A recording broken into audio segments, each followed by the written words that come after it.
राजधानी लखनऊ में पति बना हैवान पत्नी मांगती रही न्याय, पुलिस प्रशासन की आंखें हो गई बंद। हिंदू वाहिनी संघ के राष्ट्रीय अध्यक्ष धर्मेंद्र शुक्ला ने अपने ऊपर अरविंद पांडेय द्वारा लगाए गए समस्त आरोपों का खंडन करते हुए बताया कि ज्योति पांडेय नामक महिला हमारी संगीत कंपनी संगम धुन में बतौर गायिका कार्यरत है और ज्योति हमारी छोटी बहन जैसी है, परंतु ज्योति पांडेय के पति अरविंद पांडेय ने बिना कुछ जाने समझे भाई बहन के रिश्ते की मर्यादा को तार तार करने का काम किया है।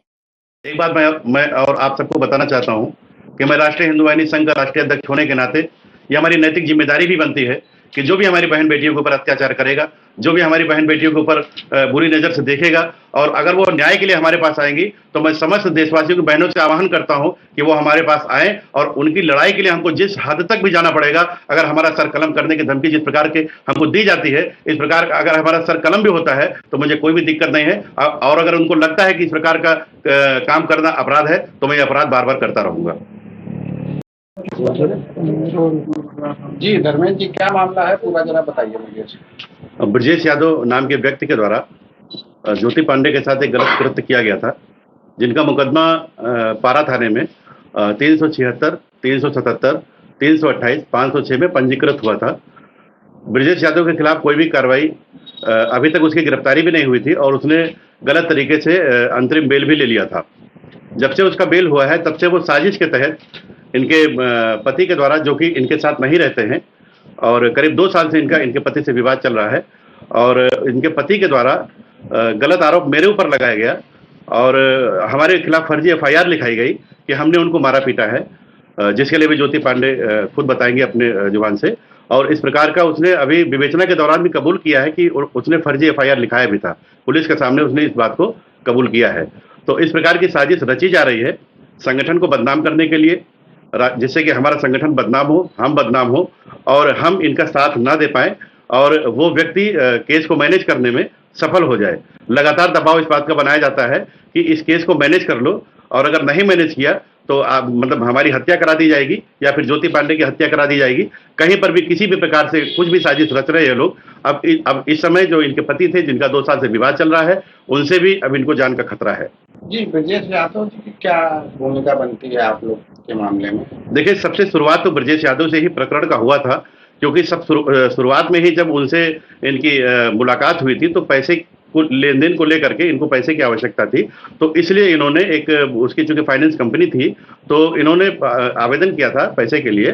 तो पैसे का झांसा दे करके उसने इनको कार्यालय पर बुलाया था और नशीला पदार्थ पिला करके फिर वो गलत तरीके से उसने कृत्य किया था, जिसको पुलिस ने स्वीकार किया है और पुलिस ने इसका मुकदमा भी दर्ज किया है अपने थाने में। उसके बाद उनके ऊपर कोई कार्रवाई मुकदमा दर्ज हुआ, विवेचना हुआ। विवेचना होने के बाद अभी तक चार्जशीट नहीं लगाई गई है, जबकि लगातार उन व्यक्तियों के द्वारा ज्योति पांडे का पीछा किया जाता है, ज्योति पांडे को रहने नहीं दिया जाता है। ज्योति पांडे दर दर भटक रही हैं और वो छिप करके अपने परिवार के साथ रहती हैं। जी क्या नाम है आपका? ज्योति पांडे। क्या घटना घटित हुई है बताइए। सर, घटना में ब्रजेश यादव नाम का व्यक्ति है जो कि गलत कृत्य किया हुआ था मेरे साथ और उसका मुकदमा पारा थाने में दर्ज हो रखा है। और फिर ये अभी लगातार मेरे पति से नहीं बनता, पहले से शुरुआत से नहीं बनता। फिलहाल अभी मैं 1.5 साल से उनसे अलग रह रही हूँ। बिल्कुल मैं अपने परिवार के साथ रहती हूँ, उनसे मेरा मतलब कभी कभार बातचीत होता होगा, बाकी कुछ भी ऐसा मेरा मामला उनसे नहीं है। और उन्होंने भी 20 दिन पहले मेरे पास फोन किया, मेरे पति ने, अरविंद पांडे, जो कि मीडिया में आ चुके हैं। तो उन्होंने मेरे पास फोन किया कि ये मुकदमा तुम वापस ले लो, ये केस वापस ले लो, नहीं तो मैं इसको उलझाऊंगा, ऐसा करूंगा कि तुम खुद फंस जाओगे। मैं ऐसे मतलब कर रहा हूँ और तुम्हें फंसाऊंगा मैं, ऐसे इन्होंने बोला। जब मैंने ये चीज कहा कि मैं किसी भी कीमत पे ये नहीं कर सकती, ऐसा मैं नहीं केस वापस लूंगी। इन्होंने पैसा कहा, पैसा ले लो, फिर इसको वापस लो। मैंने कहा पैसा मुझे नहीं चाहिए, मुझे न्याय चाहिए।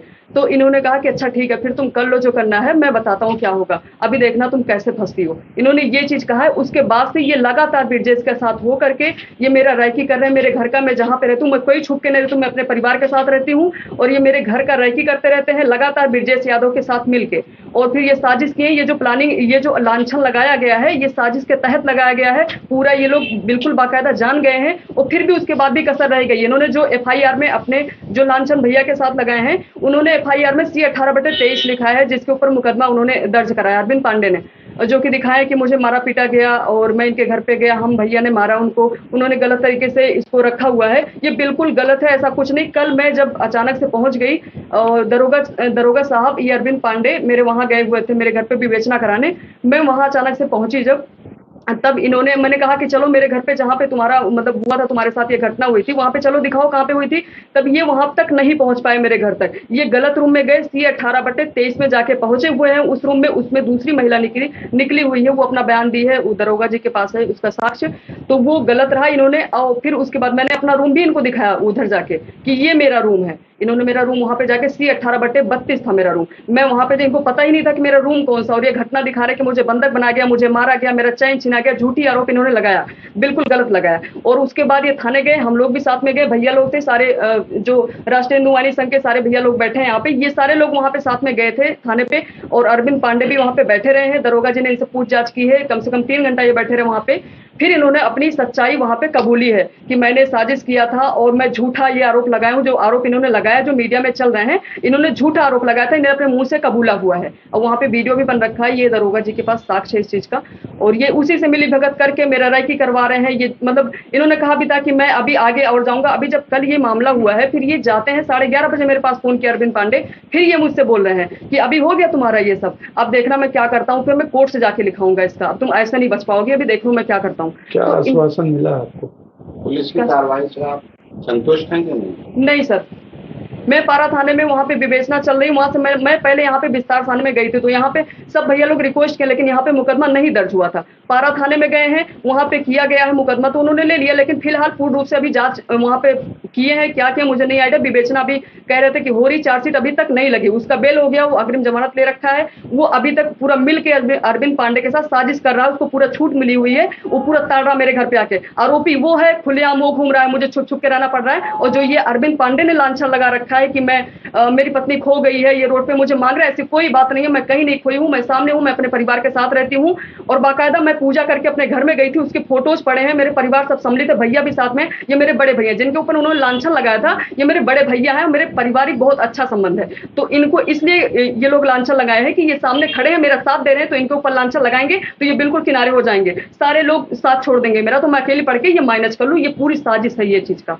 तो आप सरकार से क्या अपील? मैं अपील करती हूँ कि इसका पूर्ण रूप से जांच हो और इसको जेल कराया जाए, क्योंकि जो गलत है वो गलत है, और ये अभी तक भी मेरे पीछे लगा है, कभी भी कुछ भी करा सकता है, इसका कोई भरोसा नहीं है। किस तरह की धमकी दी गई आपको? मुझे जान से मारने की धमकी दी है, अभी भी मेरे पति को आगे कर करके ये जो है रेकी करवा रहा मेरा, लगातार ये जारी है, अभी तक भी जारी है। कल जब इसने अपना कबूल किया गुनाह, उसके बाद भी ये जारी कर रहा, अभी भी चुप नहीं हो रहे ये लोग, लगातार ये लोग जारी है। कि क्या घटना थी लेटेस्ट? ये अभी 15 दिन पहले मेरा स्कूटी लेके चोरी हो गया, स्कूटी लेके गए हैं, और उसके बाद वो मैंने वापस अपना जब मांगा भी, मुझे पता चला कि इनके पास है, तो मैंने मांगा अरविंद पांडे के पास, तो मैं इसका मांगी थी मुझे दो, तो ये कह रहा कि नहीं दूंगा, इससे मैं मतलब ऐसी घटना करूंगा तुम ही जाके फंसोगी उल्टा, ऐसे ऐसे इसने मुझे बोला। और उसके बाद मुझे दिया भी नहीं, कहा जो करना वो कर लो जाके।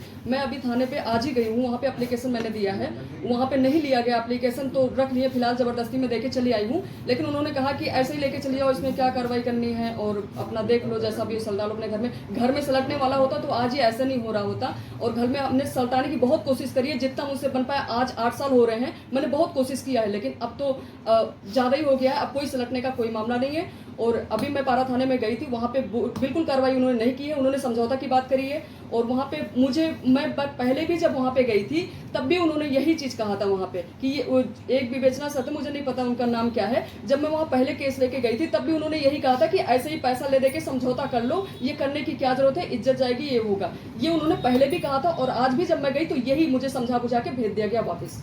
स्कूटी को लेकर क्या कहा उन्होंने यही कहा कि इसको लेते जाओ और इस पे कोई कार्रवाई क्या करेंगे, कोई कार्रवाई करने से क्या फायदा, इसको ऐसे ही लेके चले जाओ। एक्चुअली इन्होंने कल पारा थाने में इन्होंने IGRS किया था, और IGRS के द्वारा इन्होंने कंप्लेंट दर्ज कराई थी कि हमारी स्कूटी 15 दिन पहले चोरी हो चुकी है।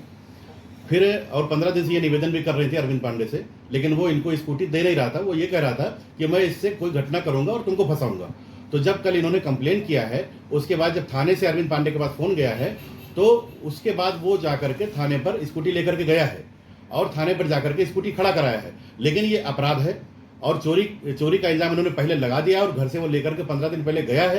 क्या पता उस स्कूटी से किस प्रकार की घटना कहां पर क्या हुई है, क्योंकि साजिश चल रही है, इनको ये भी नहीं पता है। तो इसलिए पारा थाने को चाहिए कि उसका चोरी का मुकदमा दर्ज करें। भले ही गाड़ी सीज कर दे, मैं कोर्ट से ले लूंगा, लेकिन उसमें चोरी का मुकदमा अरविंद पांडे के खिलाफ दर्ज होनी चाहिए।